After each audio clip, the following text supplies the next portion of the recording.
तो आज हम बात करने वाले हैं कि किस तरह का हम जो एफएस का एंट्री या जो बोले तो अगर हम बोले तो जैसे कि आपका जो सोसाइटी में जो भी खर्चा होता है, जैसे कि धान खरीदी हुआ, जिसके जितने प्रकार का खर्चा है उस खर्चे को किस तरह का आप एंट्री कर सकते हो, और पर्टिकुलर कहाँ कहाँ अकाउंट खोला जाता है उसके बारे में भी हम बात करेंगे।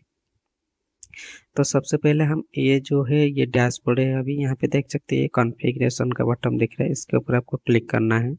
इसके ऊपर जैसे क्लिक करोगे तो यहाँ पे देखिए एफएस का बटन दिखेगा। एफएस में जैसे माउस कर्सर रखोगे तो ये साइड में आपको चार्ट ऑफ अकाउंट्स आपको दिख जाएगा। इसके ऊपर मैं सिंपल क्लिक करूंगा। जैसे क्लिक करूंगा तो आप देख सकते हो तो ये यहाँ पे बहुत सारे ऑप्शंस दिखेगा, और यहाँ पे देखोगे तो एसेट, लायबिलिटीज, एसेट, इनकम और एक्सपेंडिचर करके दो ऑप्शन दिखेगा। तो हमें अभी क्या है ना, ये जो नीचे का दोनों ऑप्शन, ये दोनों ऑप्शन को हम यूज करने वाले हैं। तो मैं जैसे इनकम के ऊपर क्लिक करूंगा, देखो इनकम आपका दो प्रकार का है। तो एक है इनकम होता है जैसे शुद्ध इनकम या नॉर्मल इनकम बोलते हैं, जो प्योर टू प्योर इनकम होता है, और एक है trade related income. Trade income बोले तो जो भी आपने जो ट्रेडिंग, मतलब ट्रेडिंग में जो भी कमाया हुआ पैसा है वो सारे ट्रेड इनकम में आएगा। तो हम इनकम में अगर मैं क्लिक करूंगा तो इसमें जो आता है मोस्टली आपका लोन, रिसीवेबल ऑन लोन और एडवांस। अगर आप जो ब्याज अनुदान हुआ, या जो स्टेट गवर्नमेंट या सेंट्रल गवर्नमेंट से आपको जो इंटरेस्ट मिलता है, क्योंकि कोई भी किसान आपसे लोन लेता है वो इंटरेस्ट नहीं देता है, उसके बदले में गवर्नमेंट जो है उसका जो इंटरेस्ट है आपको पे करता है। तो जो उसका जो इंटरेस्ट है इस वाले ऑप्शन में आपको दिख जाएगा, जितने बड़े प्रकार इंटरेस्ट है। अगर आप कलेक्शन करने के टाइम पे पहले इंटरेस्ट कलेक्शन किए हैं तो ठीक है, अगर नहीं किए हो तो यहाँ पे आपको अकाउंट बना के उसका मैनुअली फिर उसका एंट्री करना पड़ेगा। तो इसको तो हम बाद में बात करेंगे एंट्री करने के टाइम पे। अभी हम यहाँ क्या करेंगे, डिपॉजिट इनकम। यहाँ पे जो आपका जो सेविंग अकाउंट में डिपॉजिट होता है, या टर्म डिपॉजिट, एफडी वगैरह होता है, वो सभी का इंटरेस्ट जो इस वाले हेड में बनता है। आप चाहो तो मैनुअली भी पुट कर सकते हो, नहीं तो यहाँ से डायरेक्ट इन्वेस्टमेंट से भी जो इनकम को पुट करवा सकते हो। उसके बाद डिविडेंड इन्वेस्टमेंट, ये क्या है ना, लाभांश जो आपका, पर आप सेविंग अकाउंट को ओपन करोगे या उसमें देखना डिविडेंड का एक अमाउंट आता है, सेविंग अकाउंट में आता है आपका डिविडेंड, मतलब लाभांश। लाभांश मतलब बोले तो जैसे कि आपने जो शेयर जमा करते हो, तो जो शेयर डिपॉजिट करते हैं किसान लोग, तो उनका शेयर को जो है आपका जो हेड ऑफिस है शेयर जमा कर लेते, मतलब एक प्रकार का शेयर इन्वेस्टमेंट होता है। जैसे इफको लाभांश हुआ, इफको में शेयर डिपॉजिट करते हो, जहाँ पे भी आप शेयर डिपॉजिट करते हो वो सभी का जो शेयर अमाउंट है, जो भी इनकम होगा तो सारे यहीं पे आएगा, मतलब इस वाले हेड पे एंट्री होगा और यहाँ पे अकाउंट बनेगा। और यहाँ पे रेंट रेंट रिलेटेड इनकम जितना है यहाँ पे देख सकते हो, कोल्ड स्टोरेज हो गया, हमारे चार्जेस, ये सारे जो है रेंट रिलेटेड इनकम। अगर आपके पास कोई भी किसी प्रकार का वेयर हाउस है, उसको आप रेंट पे देके उसमें से इनकम कर रहे हो, तो यहाँ पे उसका अकाउंट बना के आप इसमें इनकम ले सकते हो। और एक कहता है इंटरनल डिसिम में, इसमें इंटरेस्ट वगैरह इन्वेस्टमेंट में, अगर कहीं पे इन्वेस्टमेंट किए रखे हो तो वहाँ से कुछ इंटरेस्ट मिलता है, तो यहाँ पे आपको इन्वेस्टमेंट में इंटरेस्ट यहाँ पे एंट्री कर सकते हो। और उसके बाद एडमिशन फीस आता है। अदर मिसलेशन में जितने अदर अन्य इनकम है सारे यहाँ पे आ जाता है। ये सारे हो गया आपका इनकम का हेड, ये हो गया नॉर्मल इनकम। और अगर मैं ट्रेड इनकम में जाऊंगा, यहाँ पे देखिए ट्रेड रिलेटेड इनकम, यहाँ पे ट्रेड इनकम में क्या ना, मुझे कमीशन मिलता है, जो भी ट्रेड इनकम, कंपोजिशन और अदर ट्रेडिंग इनकम भी एक अकाउंट खुल गया है। और अगर मैं सेल ऑफ फूड एग्नेस्ट में जाऊंगा, इसमें देखता हूँ प्रासंगिक भी, जो आपको जो धान खरीदने टाइम पे प्रासंगिक अमाउंट मिलता है और प्रोत्साहन राशि मिलता है, वो सारे ट्रेड इनकम में आएगा। आपको ये ट्रेड में उसको अकाउंट बना के आपको एंट्री करना पड़ेगा।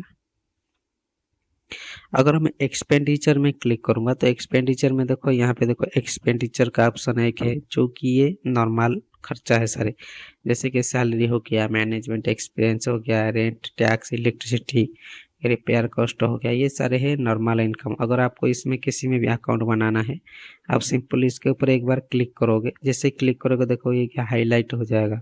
इसे हाईलाइट होने के बाद इसके ऊपर क्लिक करोगे और आप यहाँ पे अकाउंट बना सकते हो।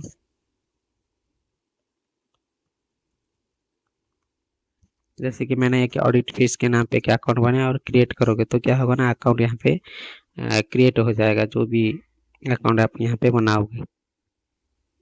तो ये हुआ एक्सपेंडिचर का, ये हुआ। और यहाँ पे जो ट्रेड एक्सपेंडिचर, ट्रेड रिलेटेड जितना भी खर्चा हुआ है सारे यहाँ पे एंट्री होगा। जैसे आपका प्रासंगिक राशि यहाँ पे भी खर्चा होता है, और यहाँ पे आपका जो हमाली चार्जेस हुआ, godown watchman salary, salesman salary, transport charges, DT commission, और जो भी जितना भी खर्चा है इसमें सारा अकाउंट है। आप यहाँ पे चाहो तो अकाउंट बना सकते हो। तो इस तरह का हम यहाँ पे खर्चे का अकाउंट हम यहाँ पे बना सकते हैं। और ये अकाउंट बनने के बाद, जैसे ये अकाउंट सारे बन जाएगा, उसके बाद आपको क्या करना है ना, सिंपल सा है, अभी डैशबोर्ड में आ जाना है। अभी हमको पहले खर्चा किस तरह का हम कर सकते हैं अकाउंट बनाने के लिए, तो हम क्या करें, एफएस दिखेगा आपको, एफएस में क्लिक करेंगे। यहाँ पे प्रिपेयर वाउचर में क्लिक करेंगे तो यहाँ पे कैश रिसीव, कैश पेमेंट और अदर ट्रांसफर करेंगे। तो इसमें सबसे पहले जो है कैश रिसीव, कैश रिसीव का मतलब होता है अगर कोई भी अकाउंट को आप कैश रिसीव करोगे तो उस अकाउंट से पैसा क्या होगा ना, घटेगा, और आपका कैश ऑन हैंड में जमा हो जाएगा कि मतलब उतना कैश ऑन हैंड में, कैश ऑन हैंड आपका बढ़ जाएगा।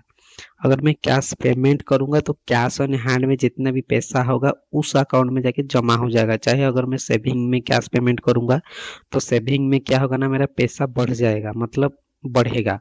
मान लो सेविंग में 100 रुपया है, अगर मैं और उसको कैश पेमेंट 200 रुपया करूंगा तो सेविंग में मेरा 300 रुपया हो जाएगा। अगर मेरा सेविंग में 100 रुपया है, मैं वहां से कैश रिसीव करूंगा तो वहां पे क्या होगा ना, पैसा घट जाएगा। मान लो 100 रुपया था, मैंने 50 रुपया का रिसीव किया तो और 50 रुपया बच जाएगा वहाँ पे। तो ये हुआ कैश रिसीव और कैश पेमेंट। ये सभी ऑप्शन को हम एक एक करके देखेंगे किस तरह का एंट्री होता है। अभी मैं क्या ना, अदर ट्रांसफर में क्लिक करूंगा।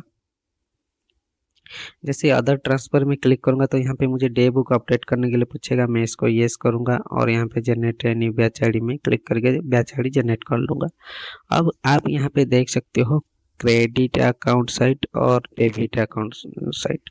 तो क्रेडिट अकाउंट साइट में क्या है ना, देखो क्रेडिट जो है, चीज भी अकाउंट को मैं ऊपर सिलेक्ट करूंगा, ऊपर क्रेडिट करूंगा, मतलब उस अकाउंट से पैसा रिसीव होगा, और नीचे जो भी अकाउंट सिलेक्ट करूंगा उस अकाउंट में पैसा जमा होगा। मान लो कि मैं कोई भी अकाउंट, जैसे कि मुझे इनकम लेना है तो मेरा इनकम का जो भी जितना भी हेड आएगा वो सारे ऊपर आएगा, और नीचे मेरा सेविंग अकाउंट आएगा, ये नीचे मेरा सेविंग अकाउंट आएगा। इनकम मान लो कि मुझे डिविडेंड मिला है तो मैं यहाँ पे डिविडेंड क्लिक करूंगा, लाभांश, और लाभांश में जितना रुपया भी मिला होगा यहाँ पे उतना रुपया मारूंगा।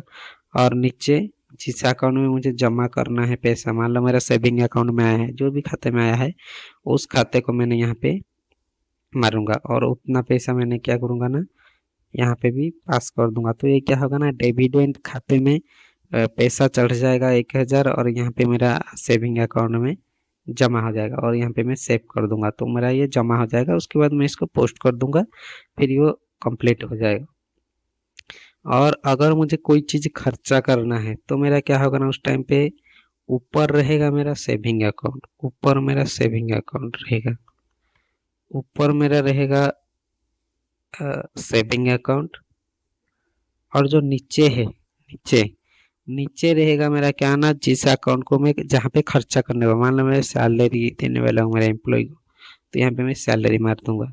तो यहाँ पे क्या होगा ना, जितना पैसा भी सैलरी देना है मैंने यहाँ पे उतना पैसा मार दूंगा, और इतना पैसा मार के यहाँ पे भी उतना पैसा मार के नीचे सेव कर दूंगा। तो क्या होगा ना, मेरे सेविंग अकाउंट से उतना पैसा घटकर सैलरी वाला अकाउंट में चढ़ जाएगा। तो इस तरह का हम अकाउंट बना सकते हैं, और एफएस में इस तरह का खर्चे का एंट्री कर सकते हैं। अभी इसको हम और डीपली जानेंगे, और आगे का वीडियो में हम पर्टिकुलर एक एक एंट्री करके देखेंगे कि किस तरह का ये एंट्री होता है। तो वीडियो में बना रहिए, लाइक शेयर सब्सक्राइब कीजिए। Thank you.